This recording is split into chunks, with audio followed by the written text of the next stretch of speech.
यहाँ प्रवेश का मार्ग है, निकलने का मार्ग नहीं। कोई बात नहीं देवी मामा, यदि मैंने इस सिंहासन पर बैठने की अपनी योग्यता सिद्ध कर दी तो उसके बाद तो बाहर निकलने का रास्ता मुझे अपने आप ही मिल जाए। जैसी आपकी इच्छा। जब प्रेम हो सच्चा और प्रण हो पक्का तो खुद ही पहुंचा देता है व्यक्ति को लक्ष्य तक तेज समय का चक्का।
सिंहासन कहाँ गया?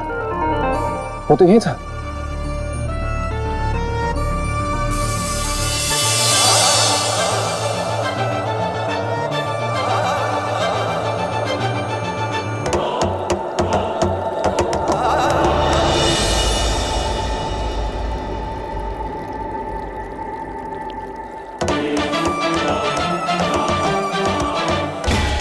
सिंहासन?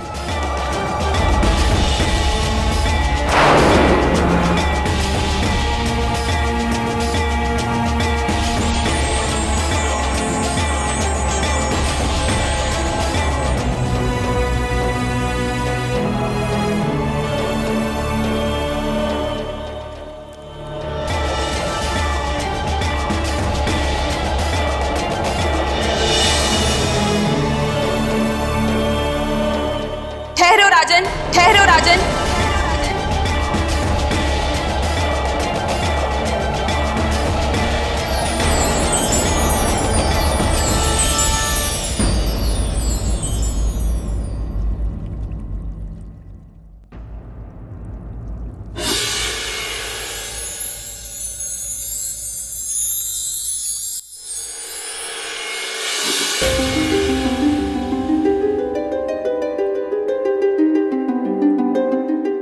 चौंकिए मत राजी, मैं हूँ पराक्रम की पुतली। जय लक्ष्मी, जय लक्ष्मी।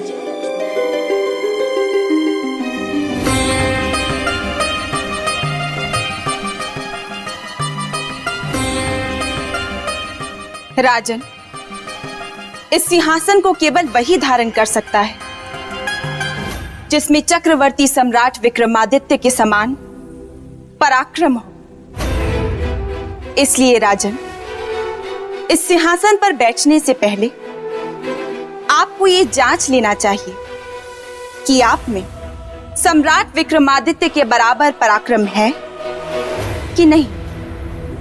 पराक्रम है देवी, इसीलिए देवी महामाया ने मुझे यहां तक आने दिया। किंतु यदि इसके बाद भी जांचने की कोई विधि है तो मैं परीक्षा के लिए तैयार हूं।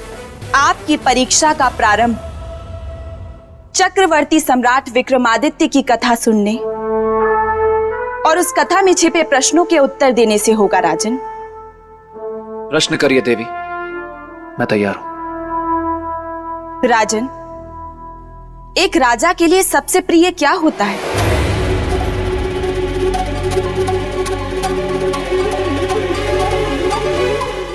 प्रजा।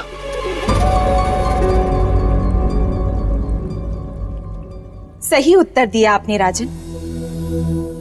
चक्रवर्ती सम्राट विक्रमादित्य को भी अपनी प्रजा से अगाध प्रेम था। वह नित्य अपनी प्रजा का हालचाल जानने राज्य में निकला करते थे।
हमें इस विनाश से बचाइए महाराज, हमें इस विनाश से बचाइए।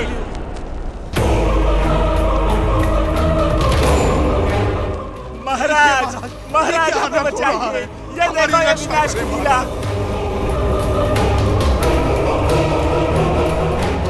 ये सब क्या हो रहा है ऋषिगण? सम्राट, जो घटनाएं घट रही हैं वो युग समाप्ति का संकेत है। और युग के समाप्त होने का अर्थ है सृष्टि का विनाश सम्राट, सृष्टि का विनाश। सृष्टि का विनाश। देवी, ये कैसा अनर्थ था? किस कारण युग समाप्त होने वाला था? राजन, यही प्रश्न चक्रवर्ती सम्राट विक्रमादित्य के सामने भी था, और न केवल उन्हें इस प्रश्न का उत्तर जानना था, बल्कि इस महाअनर्थ से इस संसार की रक्षा भी करनी थी। वाह वाह वाह, 100 चतुर चिड़िया एक तरफ और एक तरफ ये राजा भोज। बोलो, चतुराई तो देखो उसकी। सब कुछ देवी जयलक्ष्मी से ही पूछ रहे हैं। अरे स्वयं क्या बताएंगे कद्दू।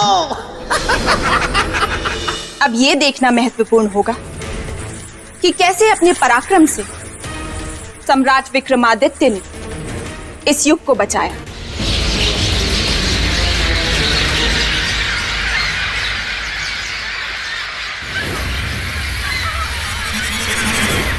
ये देखिए सम्राट,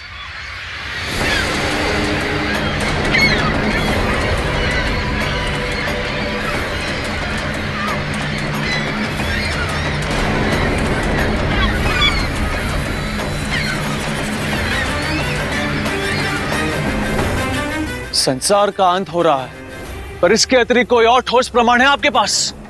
है सम्राट।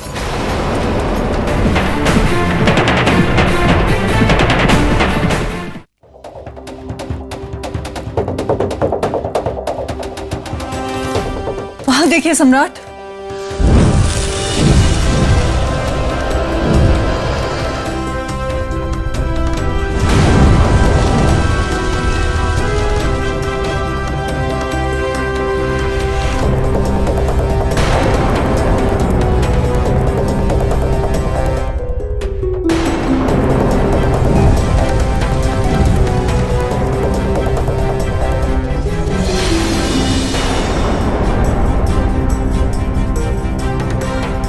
अमंगल, घोर अमंगल। अमंगल? ये क्या कह रहे हैं आप? संसार में घटने वाली विनाशकारी घटनाओं का मूल कारण यही है सम्राट, इन ग्रह नक्षत्रों का स्थान परिवर्तन।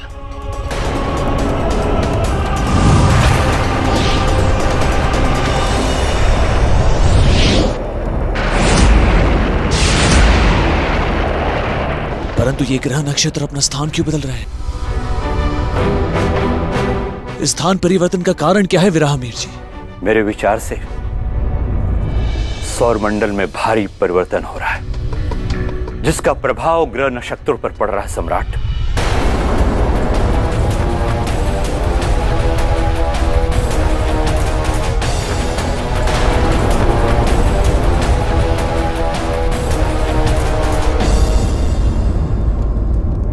यदि संसार पे घट रही घटनाओं का कारण या ग्रह नक्षत्रों की गति और स्थान परिवर्तन है, तो हमें पृथ्वीवासियों के कल्याण के लिए शीघ्र इस मूल कारण का उपाय ढूंढना होगा, ताकि हम इस विनाशकारी लीला को रोक सके। विराहमीर जी, आप सभी ज्योतिष आचार्यों की बैठक बुलाइए तथा विचार विमर्श करके निष्कर्ष निकालिए और उपाय ढूंढिए।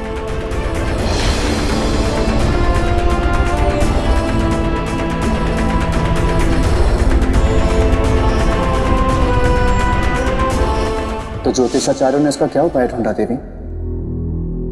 परीक्षा तो आपकी है राजन, उत्तर भी आप ही को देना चाहिए।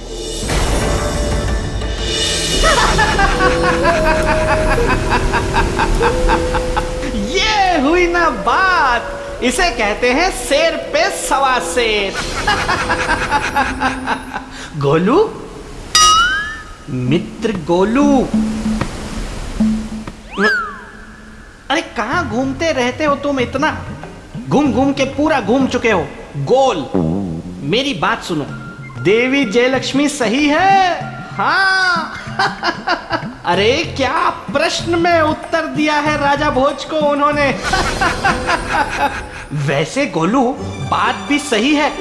राजा भोज से प्रश्न किया गया था जिसका उन्हें उत्तर देना चाहिए था, ना कि स्वयं प्रश्न पूछना चाहिए था, और वे प्रश्न पूछ रहे हैं। तुम क्या कहते हो मेरे परम प्रिय पेड़? हाँ? अब वो तो शुक्ल पक्ष की तृतीया चल रही है ना, वरना मैं खुद जाता गुफा में और करता राजा भोज से आमना सामना।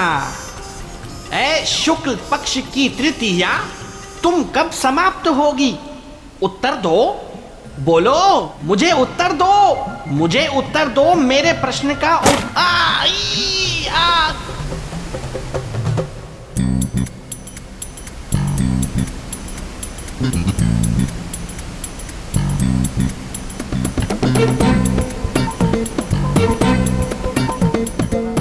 मैं डर गया था, मतलब मैं नहीं डरा था। ये क्या कह रहे हो मेरे परम प्रिय मित्र पेड़? ये शुक्ल पक्ष की तृतीया नहीं चल रही है, बल्कि कृष्ण पक्ष की द्वितीया चल रही है। चलो अब पता चल ही गया है तो मैं भी चला। राजा, आपके विचार से क्या उपाय ढूंढा होगा उन्होंने? अरे ये क्या उत्तर देंगे आपके प्रश्न का? ये कोई मेरे परम प्रिय मित्र विक्रमादित्य थोड़े ही है जो कठिन से कठिन प्रश्न का उत्तर दे देंगे। प्रणाम देवी। बेताल तुम? जी देवी, मैं यहाँ पे आपको ये बताने आया हूँ कि आप इनसे प्रश्न करके अपना ही समय व्यर्थ कर रही हैं, क्योंकि ये आपके किसी भी प्रश्न का उत्तर नहीं दे पाएंगे। ये नहीं दे पाएंगे क्योंकि ये खुद एक प्रश्न है। बेताल, तुम शांत रहो। लेकिन देवी, और राजा भोज को उत्तर देने दो। मैं क्या? देवी, मेरे विचार से ग्रहों की अस्वाभाविक क्रिया अर्थात स्थान परिवर्तन ही विधि की संपूर्ण व्यवस्था असंतुलित करने का कारण है। युग समाप्ति अथवा सृष्टि का विनाश तभी हो जब ग्रहण लगाने वाला ग्रह अपने स्थान से परिवर्तित हो। और ग्रहण लगाने वाला केवल एक ही ग्रह है देवी, राहु, जो सूर्य को भी ग्रास बनाकर ग्रहण कर लेता है और चंद्रमा को भी। वाह वाह वाह वाह राजा भोज, वाह! क्या बात कही है आपने बुद्धिमत्ता की, क्या ज्ञान है, वाह वाह वाह! पर इसमें कौन सी बड़ी बात है? पूरे संसार को पता है कि सूर्य और चंद्रमा में ग्रहण लगने का कारण राहु होता है। कोई भी व्यक्ति जो ज्योतिष विद्या का थोड़ा बहुत भी ज्ञान रखता है वो ये बात कह सकता है, तो आपने ये बात कह के कौन सा बड़ा कद्दू में तीर मार दिया।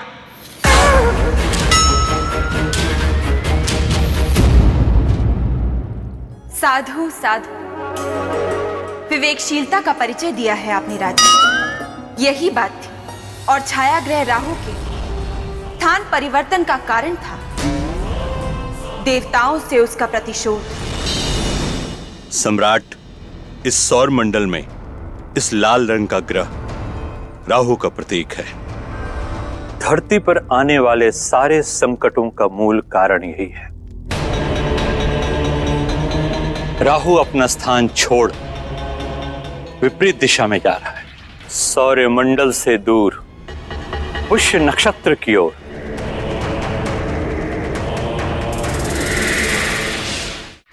नष्ट कर दूंगा मैं सब कुछ, नष्ट कर दूंगा, कुछ भी नहीं बचेगा धरती लोक पर। नारायण नारायण, देवराज इंद्र, राहु अनर्थ के मार्ग की ओर जा रहा है। हाँ देवर्षि, हमें इस अनर्थ को रोकना ही होगा। नहीं तो हम देवताओं का भारी नुकसान होगा। हमें इसे किसी भी प्रकार रोकना होगा।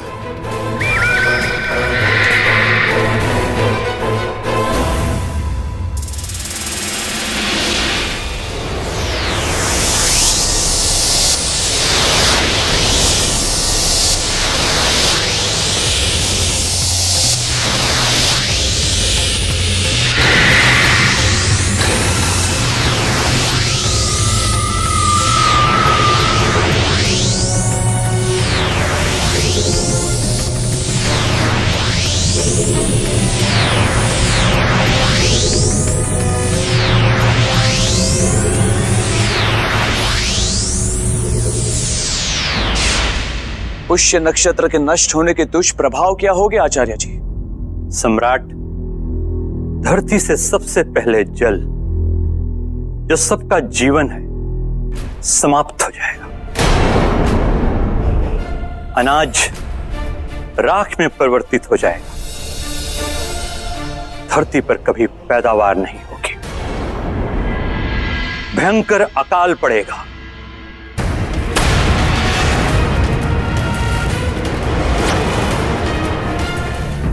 रुक जाओ राहु, बस बहुत हो चुका।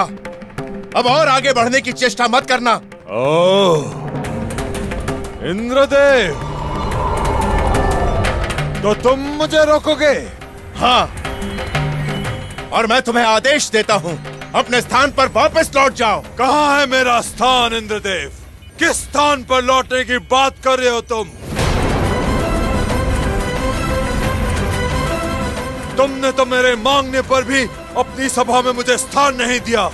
कहाँ जाऊं मैं? कहीं भी जाओ, इतना विशाल ब्रह्मांड है, लेकिन स्वर्ग लोक में तुम्हारा कोई स्थान नहीं, क्योंकि स्वर्ग लोक में असुरों का प्रवेश मना है। इंद्रदेव, प्रवेश नहीं देने का परिणाम तो अब तुम देखोगे। तुम्हारे निकाले जाने के कारण मेरे अस्तित्व पर प्रश्न चिन्ह लग गया है। मैं कहीं का नहीं रहा। ना तुमने मुझे असुर रहने दिया और ना ही देवता।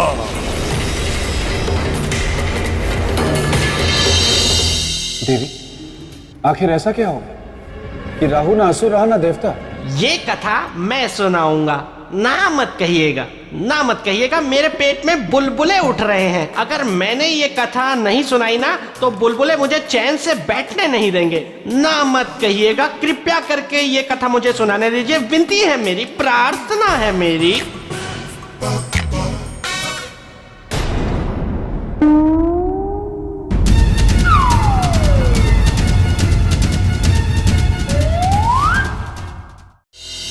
देवी, आखिर ऐसा क्या होगा कि राहु ना असुर रहा ना देवता? ये कथा मैं सुनाऊंगा। ना मत कहिएगा, ना मत कहिएगा, मेरे पेट में बुलबुले उठ रहे हैं। अगर मैंने ये कथा नहीं सुनाई ना तो बुलबुले मुझे चैन से बैठने नहीं देंगे। ना मत कहिएगा, कृपया करके ये कथा मुझे सुनाने दीजिए। विनती है मेरी। ठीक है बेताल, तुम ही सुनाओ। हाँ तो राजन, हुआ ये कि एक बार मेरे मित्र विक्रमादित्य जब छोटे थे तो उन्हें केले खाने का बहुत शौक था और खीर तो उन्हें चाहिए ही चाहिए थी। बेताल, समुद्र मंथन की कहानी सुनाओ, अपने मित्र के बचपन की नहीं। क्षमा देवी, क्षमा, मैं जरा भावनाओं में बह गया था, इसलिए ये सब कह गया। हाँ तो राजन, एक बार सुर और असुरों ने मिलकर समुद्र मंथन किया। सर्प को बनाया मथनी और मथनी बनाकर समुद्र को मथे जा रहे थे। ऐसे ऐसे ऐसे ऐसे ऐसे ऐसे ऐसे ऐसे ऐसे। एक तरफ थे सुर और दूसरी तरफ थी ताल।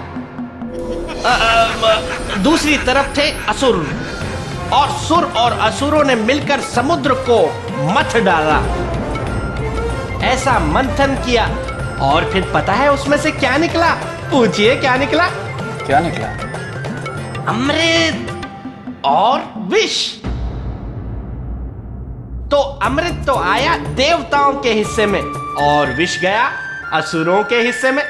लेकिन राहु ने पता है क्या किया? पूछिए। क्या किया? राहु ने छल से अमृत का पान कर लिया, लेकिन उसका छल पकड़ा गया और फिर भगवान विष्णु जो क्रोधित हुए कि उन्होंने राहु का सर धड़ से अलग कर दिया, लेकिन फिर भी उसे कुछ नहीं हुआ। पूछिए क्यों नहीं हुआ? क्यों बेताल? राजन, आप भी भूल जाते हैं। अभी तो मैंने बताया आपको कि राहु ने भी अमृत का पान कर लिया था, तो हो गया ना वो भी अमर। तब तो अमर होना राहु के लिए सौभाग्य की बात रही होगी ना? क्यों देवी? नहीं राजन, राहु का यही सौभाग्य उसका दुर्भाग्य बन गया था। अमर होने के कारण असुरों ने उसका बहिष्कार कर दिया था, और असुर होने के कारण देवराज इंद्र ने उसे स्वीकार ही नहीं किया, उसे अपने दरबार में स्थान नहीं दिया। मेरे साथ हुए अन्याय का दंड अब संपूर्ण संसार भोगेगा इंद्रदेव।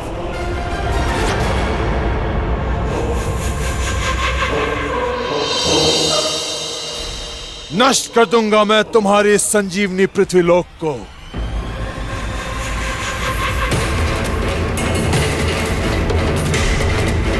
जिसके माध्यम से तुम्हें शक्ति प्राप्त होती है और तुम लोग जीवित रहते हो।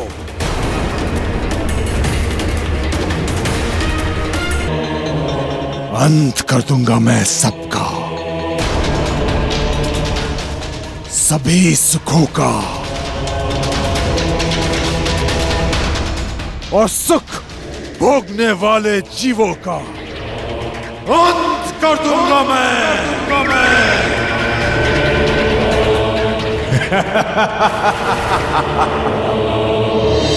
इसका अर्थ कि राहु ने इंद्रदेव के उस तिरस्कार को अपने अस्तित्व की लड़ाई बना ली और अपनी महत्ता सिद्ध करने के लिए पुष्य नक्षत्र को खंडित करने पहुंचा, जो नर और नारायण दोनों के सुख का कारण था। राहु, मैं तुम्हें अंतिम चेतावनी देता हूं, अपने स्थान पर लौट जाओ। मुझे तुम्हें दंड देने के लिए विवश मत करो। तुम मुझे दंड दोगे इंद्र? मैं राहु हूं, राहु। आचार्य जी, अब राहु को और कितना समय है पुष्य नक्षत्र तक पहुंचने में तथा उसे खंडित करने में? सम्राट, मेरी गणना के अनुसार मात्र 21 दिन और शेष। वह 21वें दिन के तीसरे प्रहर की अंतिम घड़ी में पुष्य नक्षत्र को खंडित कर देगा, और बस वही होगा इस युग और सृष्टि का समाप्ति काल। अग्निदेव, भस्म कर दो इस मूर्ख हठी असुर को।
प्रहार।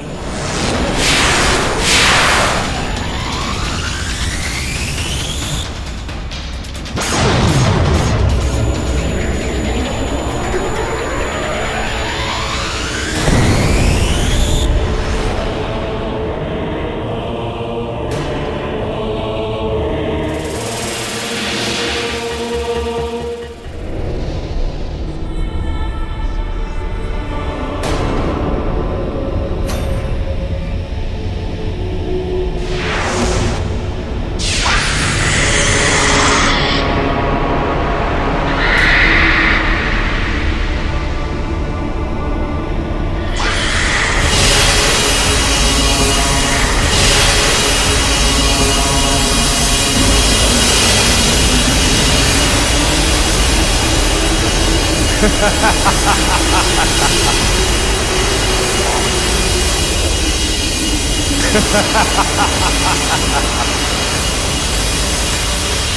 इस प्रकार राहु से सब देवता पराजित हो गए।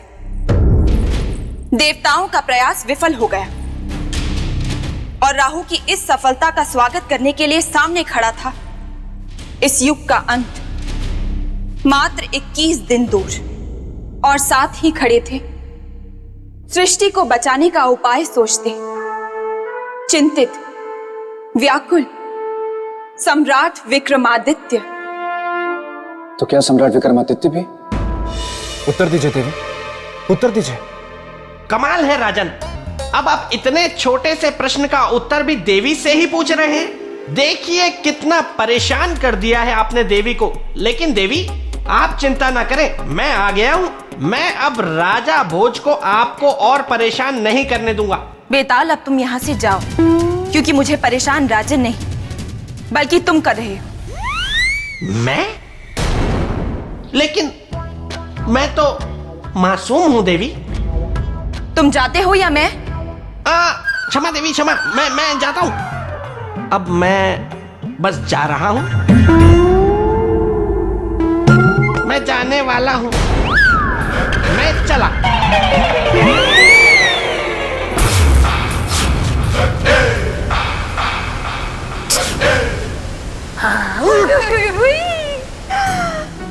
तुम यहाँ?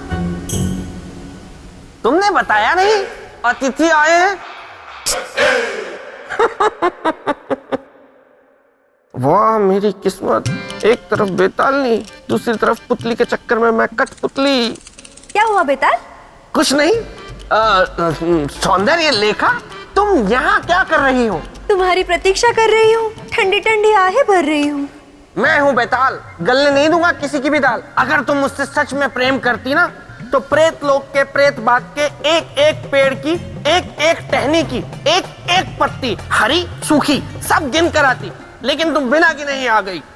प्रेत लोक के प्रेत बाग में पेड़ है 27,000, जिसकी टहनियां है 80,500 के पार, जिसके पत्ते हैं 90,913। मैं तेरी, तू मेरा। तुम इतनी जल्दी सब गिनाई? हाँ। वाह! सौंदर्य लेखा, तुम थक गई होगी, जाओ जाकर थोड़ा आराम कर लो। 300-400 वर्ष। हाँ? नहीं बेटा, मैं इतनी भी नहीं थकी। लेकिन मैं थक गया हूँ। जाओ, अभी हम बाद में खेलेंगे, मतलब बाद में बात करेंगे। इतने प्रेम से कहोगे तो मैं ना कैसे कहूंगी? सौंदर्य लेखा, मुझे तुमसे प्रेम है, ये सुन के ही जाऊंगी। मैं नहीं बोलूंगा। मैं नहीं जाऊंगी। मैं बोलूंगा। सौंदर्य लेखा, मुझे तुमसे प्रेम है कि नहीं?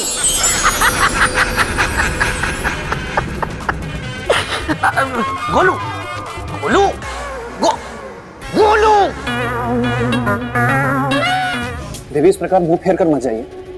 क्या चक्रवर्ती सम्राट विक्रमादित्य भी राहु के प्रकोप से पृथ्वी को बचा नहीं पाए? क्या वो भी राहु से हार गए? उत्तर दीजिए देवी, उत्तर दीजिए, आखिर हुआ क्या? राजन, आप बालकों सा प्रश्न कर रहे हैं।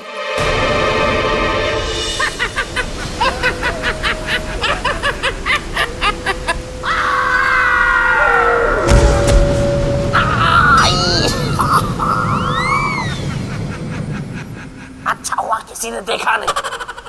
गोलू, गोल, पीछे क्या कर रहे हो? मेरी आंखें सामने, सामने आओ। वैसे बात तो बिल्कुल सही कही पराक्रम की पुतली ने। सम्राट विक्रमादित्य के सामने राजा भोज बालक ही तो है। जिस हटी राहु से देवतागण भयभीत हो, जिसे देवता भी रोक न पाए, पराजित होकर वापस लौट गए। जो राहु प्रचंड सूर्य को निगलने की क्षमता रखता हो, ऐसे क्षमतावान, शक्तिवान राहु को एक साधारण मनुष्य भला कैसे रोक पाएगा? राजन, हठी के हट को बदलना कठिन होता है, क्योंकि हट विवेक की हत्या कर देता है और फिर वो राज करता है किसी के भी मन और मस्तिष्क पर, एक छत्र राज। तो बताइए राजन, यदि एक मनुष्य के सामने एक ओर सीमाएं हो, मर्यादाएं हो और दूसरी ओर विनाश हो, तो फिर ऐसी स्थिति में वो मनुष्य क्या करेगा? मुश्किल है। देख लेना मेरे परम प्रिय मित्र पेड़, राजा भोज इस प्रश्न का उत्तर तो नहीं दे पाएंगे। यदि वो मनुष्य पराक्रमी और साहसी होगा तो अपने आत्मबल और शारीरिक बल दोनों के साथ अपनी जान पर खेलकर विनाश का सामना करेगा। क्यों? क्या उसे असफल होने का या मृत्यु का भय नहीं होगा? नहीं देवी, वैसे मनुष्यों के सामने ना तो कोई सीमा होती है, ना भय, ना असमर्थता। वैसे मनुष्य परिणाम की चिंता नहीं करते, वो केवल लक्ष्य की ओर देखते हैं, हितकारी लक्ष्य। दे दिया? हाँ, ठीक है ठीक है। अब ऐसे भी मत घूरो मुझे। अरे एक प्रश्न का सही उत्तर दे दिया तो कोई वो मेरे मित्र की बराबरी नहीं कर लेगा।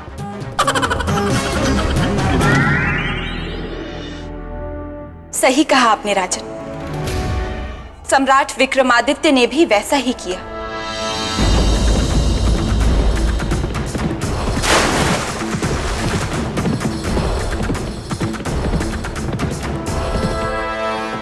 सम्राट, सम्राट कृपा करके रुक जाइए। सम्राट, वहां सौरमंडल में मत जाइए सम्राट। सौरमंडल में जाने का अर्थ है अपने जीवन को संकट में डालना। हमारे लिए हमारा जीवन हमारी प्रजा है विराहमीर जी, और हमारी प्रजा पर कोई संकट आए ये हम सहन नहीं कर सकते। इसीलिए हमारा जाना बहुत जरूरी है। कृपया करके हमें रोके नहीं, क्योंकि दिन कम और दूरी अधिक है। सम्राट रुक जाइए सम्राट।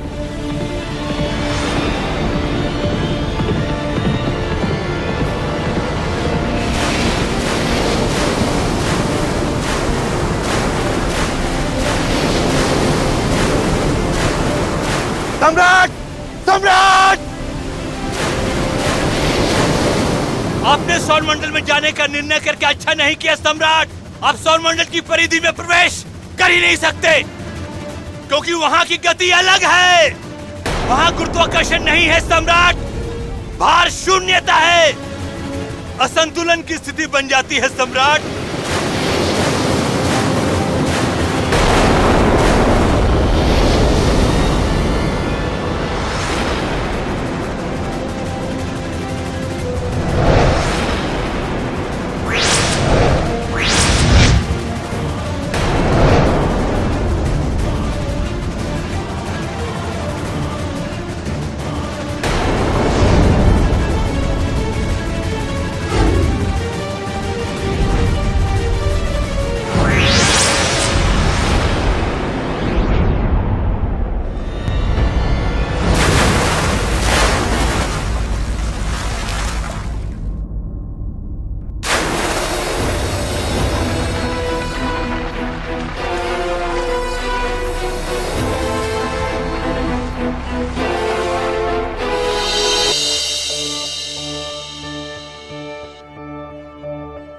देवी, कथा का यह अंत सुनने के बाद मन में एक प्रश्न उठा। क्या राजन? कि सौरमंडल में गुरुत्वाकर्षण तो है नहीं, तो उसकी परिधि में प्रवेश करना कठिन ही नहीं, असंभव भी है। तो जिस राजा का आभूषण पराक्रम था, वो सौरमंडल में प्रवेश भी कर पाया या फिर लौटा है अपने राज्य? अरे राजा भोज ने मेरे मित्र को अपने जैसा समझ रखा है क्या? मेरा मित्र विक्रमादित्य था, जो हार मानने वालों में से नहीं था।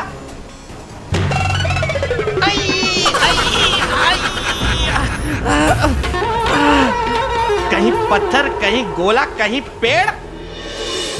राजन, प्रयास वो छोड़ते हैं या असफलता उनकी साथी बनती है जो परिस्थिति के आगे हार मान जाते हैं, पर पुरुषार्थी कभी हार नहीं मानते राजन, क्योंकि वो जानते हैं कि असफलता स्थायी नहीं होती। ये हुई ना बात। सही उत्तर दिया है पराक्रम की पुतली ने राजा भोज को। असफलता में ही सीप के मोती की भांति सफलता छिपी होती है। इसका अर्थ की यही तो आपको बताना है राजन, कि सम्राट विक्रमादित्य ने असंभव को किस प्रकार संभव किया होगा, असफलता को किस प्रकार सफलता में बदला होगा।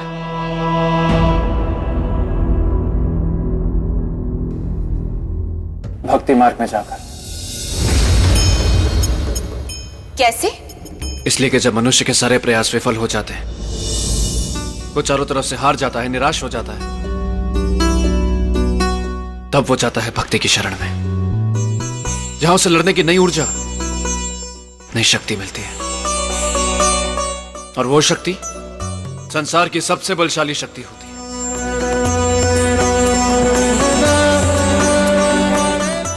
देवी, मैंने अपनी समझ से आपके प्रश्नों के उत्तर दे दिए। अब इस परीक्षा का परिणाम आपको सुनाना है। अवश्य सुनाऊंगी। निश्चय ही इस पूजा से राहु प्रसन्न होंगे, इसमें तनिक भी शंका नहीं है। ईश्वर करे कि यह सच हो और पृथ्वी पर आने वाला विनाश टल जाए। ओम राहुवे नमः, ओम राहुवे नमः, ओम राहुवे नमः, ओम राहुवे नमः, ओम राहुवे नमः।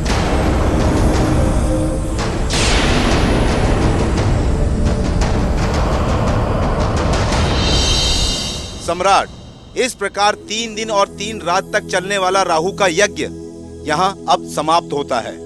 पुरोहित जी, अब राहु देव शांत हो चुके होंगे और इस पृथ्वी पर आने वाला विनाश भी टल चुका होगा। सम्राट, मैंने धरती की ओर फिर से कई बड़े बड़े उल्का पिंडों को एक साथ आते हुए देखा है।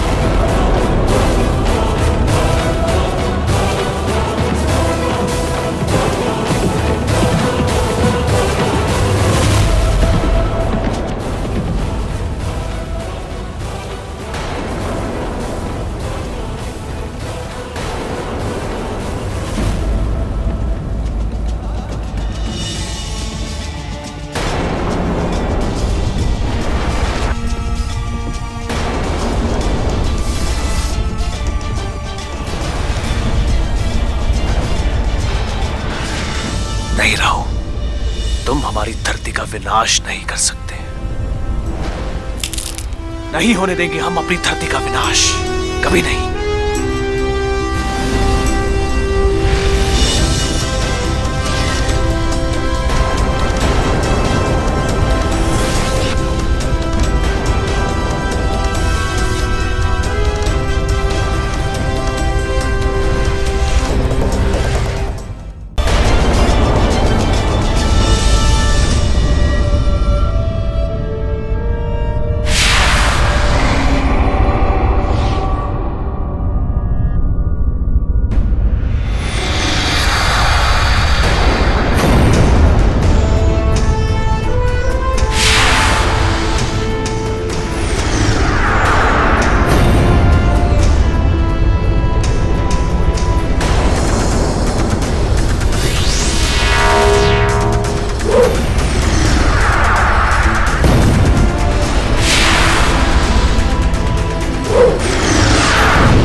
राजन, संसार में यह पहला अवसर था जब किसी मनुष्य ने एक प्राकृतिक आपदा को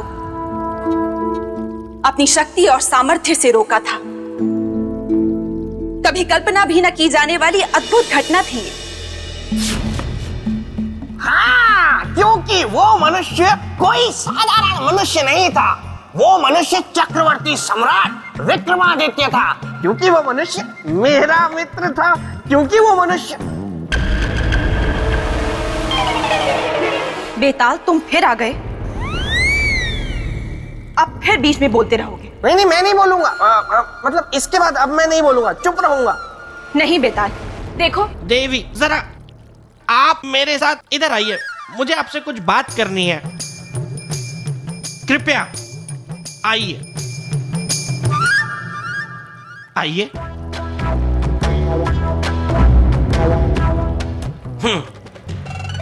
देवी, मैं आपके आगे हाथ जोड़ता हूँ, आपके पैर पड़ता हूँ, कृपया मुझे यहाँ से मत निकालिए, मुझे यहाँ रहने दीजिए, मुझे भी अपने मित्र की कथा सुनने दीजिए ना। मैं वचन देता हूँ, मैं कुछ नहीं बोलूंगा, तनिक सा भी नहीं बोलूंगा, एकदम चुप रहूंगा। ठीक है। धन्यवाद देवी, धन्यवाद। आइए।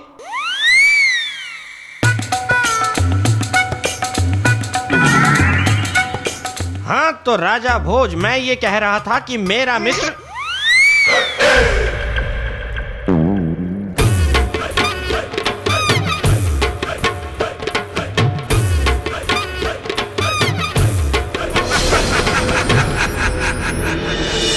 उसके बाद क्या हुआ देवी? सब कुछ सामान्य हो गया? सीमाएं और विवशताएं मनुष्य को बांध देती हैं राजन। मतलब? मैं कुछ समझा नहीं देवी। मतलब ये कि सम्राट विक्रमादित्य भी सीमाओं से बंधे थे, विवश थे।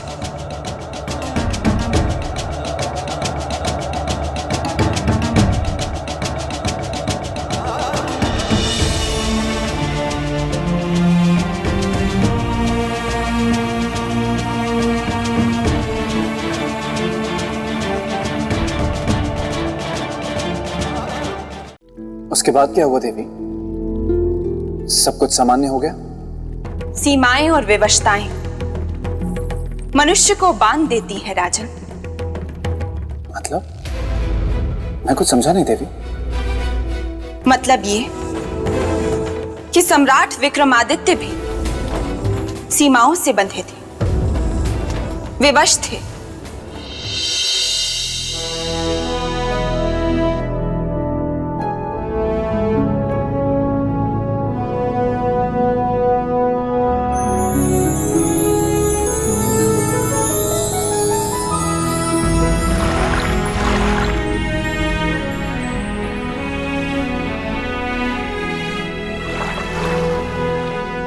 राहु अपना स्थान छोड़ विपरीत दिशा में जाएगा। वो 21वें दिन के तीसरे प्रहर की अंतिम घड़ी पुष्य नक्षत्र को खंडित कर देगा और बस वही होगा इस युग और सृष्टि का समाप्ति काल।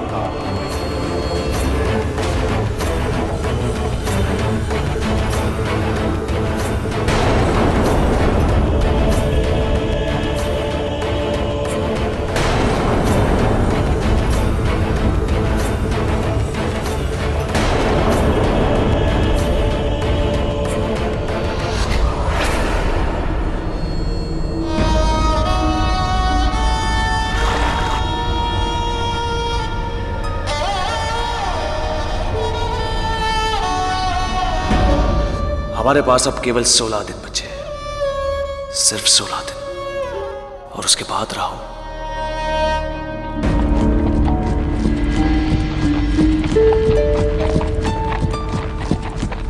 सम्राट की जय हो, सम्राट की जय हो। क्या यह सत्य है कि यह युग समाप्त होने वाला है? क्या 16 दिन बाद हमें से कोई जिंदा नहीं रहने वाला है महाराज? ये सृष्टि समाप्त हो जाएगी महाराज। बताइए महाराज, बताइए।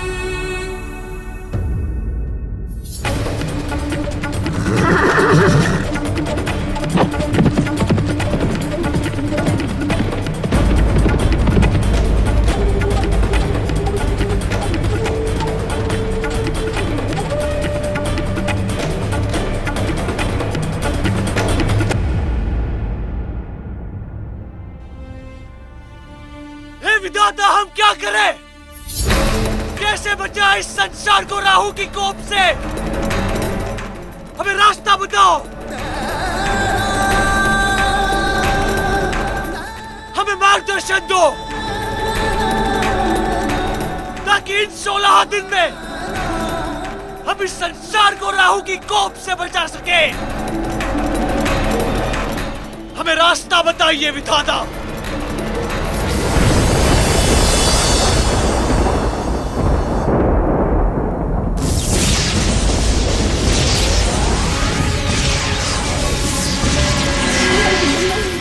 इंद्रदेव, इंद्रदेव हमारी सहायता कीजिए। हमें उपाय बताइए कि हम सौर मंडल में कैसे प्रवेश करें और कैसे हठी राहु को सृष्टि के विनाश से रोकें। इस विनाश को रोकने का केवल एक ही उपाय है।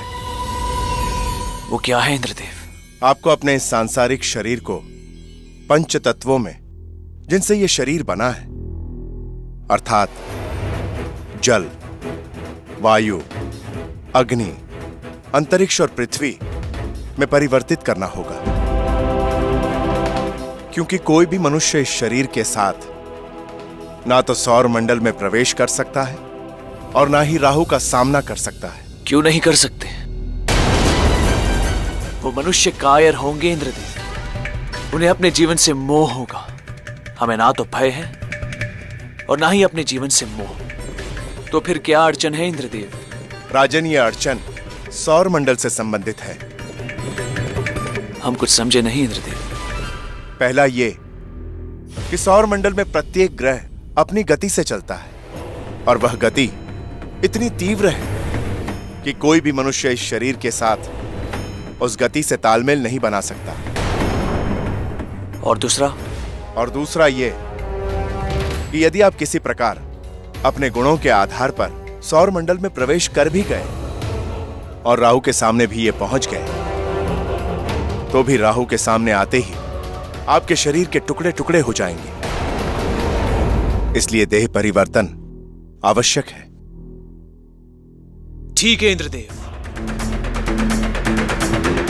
हम सृष्टि की रक्षा के लिए अपने सांसारिक शरीर को पंच तत्वों में परिवर्तित करने के लिए तैयार हैं। हम वचन देते हैं कि तप और साधना से इस सृष्टि में उपस्थित पंच तत्वों में मिल जाएंगे और एक हो जाएंगे। राजन, सम्राट विक्रमादित्य के पास समय अधिक नहीं था। समय था केवल 15 दिनों का। तो कहिए राजन, पंच तत्वों को साधने से लेकर सौर मंडल में प्रवेश करने, राहु को रोकने और सृष्टि को बचाने तक का कार्य मात्र 15 दिनों में कर पाना क्या संभव था सम्राट विक्रमादित्य के लिए? तो बोलिए बोलिए राजन, उत्तर दीजिए। क्या मात्र इतने कम समय में ये संभव था? बताइए, उत्तर दीजिए। बोलिए राजन, बोलिए, आपको बोलना होगा। बोलिए बोलिए, बताइए, बोलिए। बोलते क्यों नहीं? बोलिए बोलिए, बोलना पड़ेगा। बोलिए बोलिए, बोलना पड़ेगा आपको। बोल है?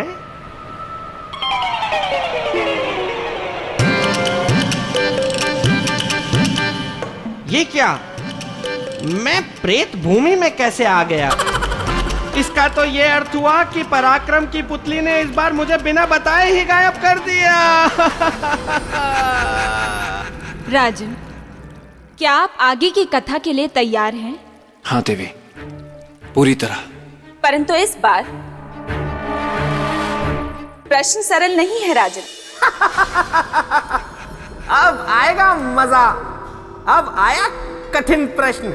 और राजा भोज कोई मेरा मित्र विक्रम थोड़े ही है जो इस प्रश्न का उत्तर दे देगा। परीक्षा अगर सरल हो तो वह परीक्षा ही क्या? परीक्षा का अर्थ ही होता है दूसरों की इच्छा की कसौटी पर खरा उतरना। अब परीक्षार्थी से प्रश्न पूछिए देवी। प्रश्न अध्यात्म और योग से जुड़ा है। प्रश्न तो है और कथा के अंत से ही तो जुड़ा होगा ना। जीवित तितलियां फिर से आ गई। इसका मतलब सौंदर्य लेखा आ गई। क्या करूं, कहाँ जाऊं, क्या करूं? हाँ, बंदर बन जाता हूं। नहीं नहीं, तब तो पूंछ भी आ जाएगी। कबूतर बन जाता।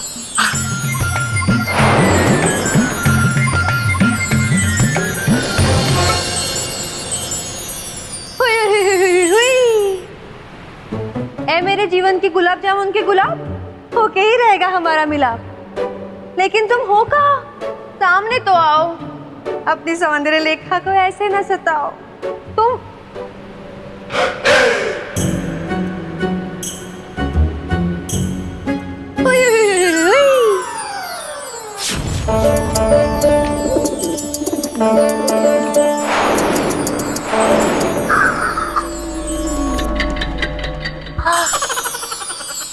लग गया।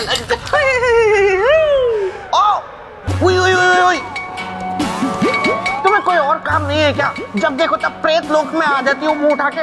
मुझ में ऐसे कौन से पंख जड़े हुए हैं जो तुम्हें मेरे अलावा और कोई नहीं भाता? यही तो है समस्या। तुम ही हो मेरे पूर्णिमा के चांद, बाकी सारे अमावस्या। देखो तुम जाओ, कहीं ऐसा ना हो कि तुम्हारी वजह से मैं राजा भोज और पराक्रम की पुतली की बातें ना सुन पाऊं। ठीक है, मैं जाती हूँ। जाओ जाओ। लेकिन उससे पहले अपना मुंह खोलो और ये बोलो, सौंदर्य लेखा तुमसे सुंदर कोई न देखा, बस तुम ही हो मेरी भाग्य की रेखा। बोलो। सौंदर्य लेखा तुमसे सुंदर कोई नहीं देखा, तुम ही हो मेरे भाग्य की रेखा। अब एक बार हुई हुई हुई बोल दो ना। हुई हुई हुई हुई। ऐसे नहीं, थोड़ा प्यार से। हुई हुई हुई हुई हुई।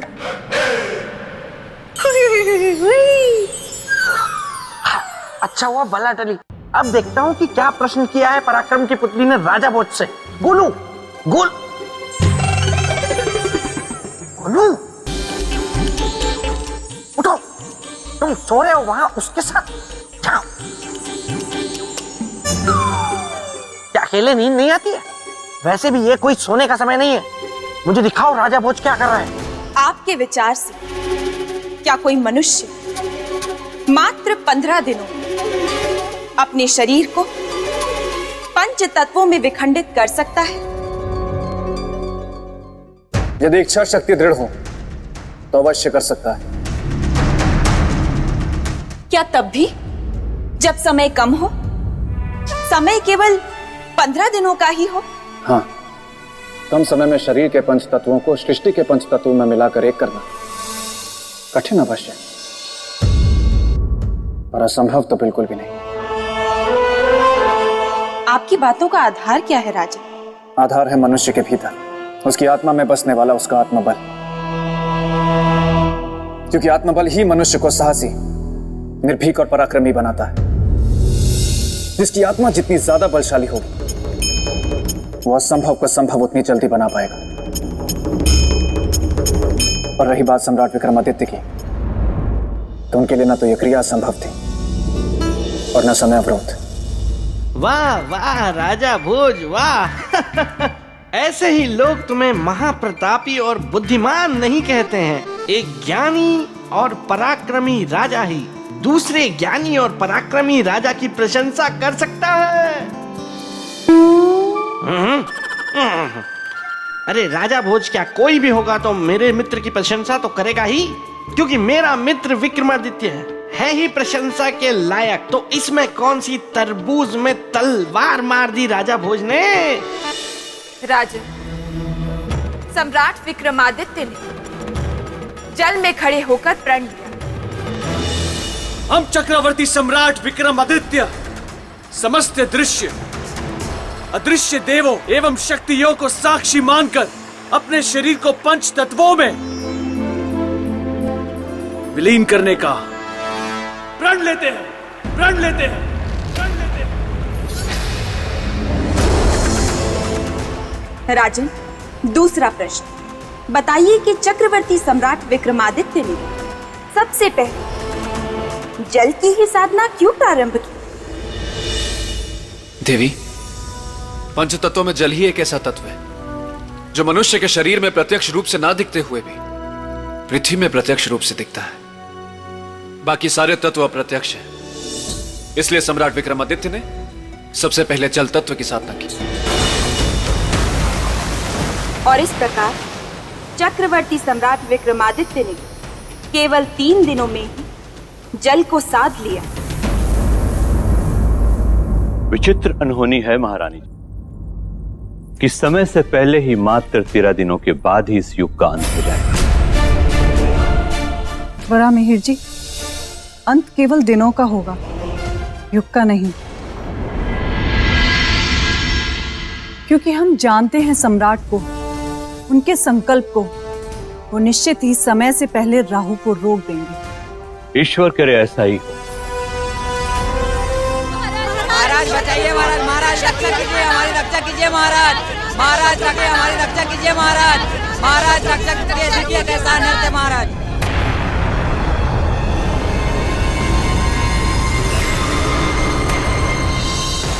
ये क्या है प्रजाजनों? जला हुआ अनाज और झुलसी हुई सब्जियां। यही बात तो हम लोगों के भी समझ में नहीं आ रही महारानी जी। ये सब अचानक क्या होता जा रहा है? क्यों भंडार में रखे रखे ये सारा अनाज राख होते जा रहा है? पेड़ों पे लगे सारे फल सड़ जा रहे हैं महारानी जी। सब्जियां तो जहरीली होती जा रही है। अब तो हमें भी समझ में नहीं आ रहा है महारानी कि हम क्या खाएं और क्या बच्चों को खिलाएं। वरामिहिर जी, क्या कारण हो सकता है इस अनहोनी का? इस अनहोनी का कारण है राहु का पुष्य नक्षत्र के अति निकट पहुंच जाना। और ये जो हो रहा है संकेत अकाल का है। नहीं, ऐसा नहीं हो सकता। चक्रवर्ती सम्राट विक्रमादित्य के होते हुए ऐसा कभी नहीं हो सकता। सृष्टि पर कोई संकट नहीं आ सकता। सम्राट सृष्टि की रक्षा अवश्य करेंगे।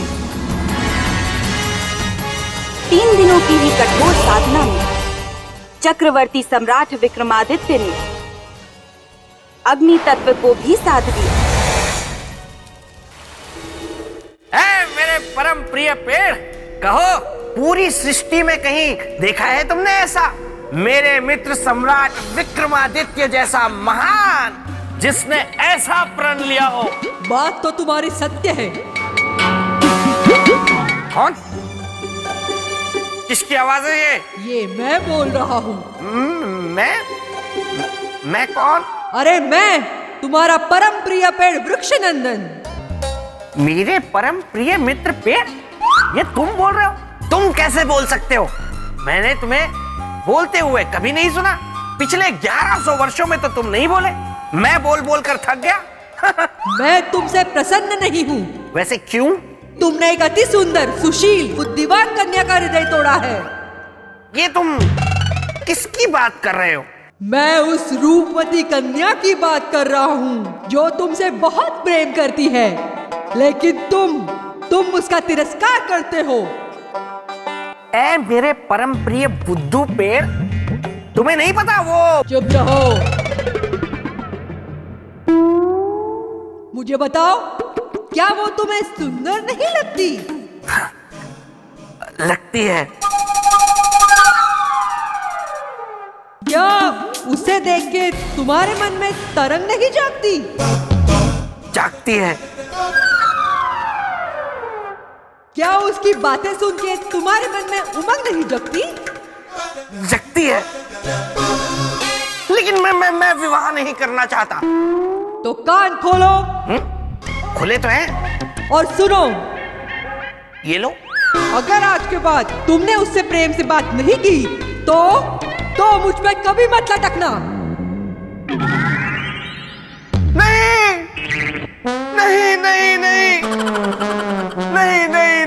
नहीं मेरे परम प्रिय पेड़, ऐसा मत कहो। पिछले 1100 वर्षों से मैं तुम पर ही तो लटकता और गिरता आया हूँ। सम्राट विक्रमादित्य पंच तत्वों को साधने में ऊपर की ओर अवश्य बढ़ रहे, किंतु दिन नहीं बढ़ रहे थे राजन, दिन कम हो रहे थे। पृथ्वी पर अकाल का प्रकोप बढ़ रहा है।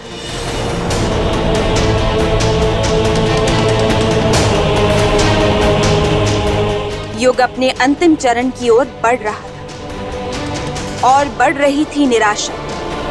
संपूर्ण पृथ्वी पर अब यदि कोई आशा बची थी तो वह थे केवल स्वयं चक्रवर्ती सम्राट विक्रमादित्य और इस प्रकार दृढ़ प्रतिज्ञ सम्राट विक्रमादित्य ने केवल 15 दिनों में पंचतत्वों को अवश्य साध लिया। किंतु अब जो इसके आगे कठिन कार्य था राहु को रोकने का, उसके लिए उनके पास बचा था केवल एक दिन, और अब उसी एक दिन में उन्हें इस युग को समाप्ति से बचाना था।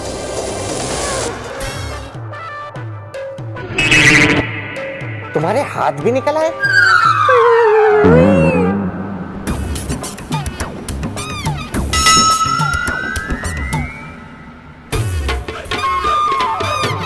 तो तुम हो ये? हाँ मेरे बेताल, तुम सुर और मैं ताल। आखिरकार तुम्हारी मन की बातें तुम्हारे होठों तक आ ही गई। ये मेरी सुंदरता और मेरी बातें दोनों तुमको भा गई।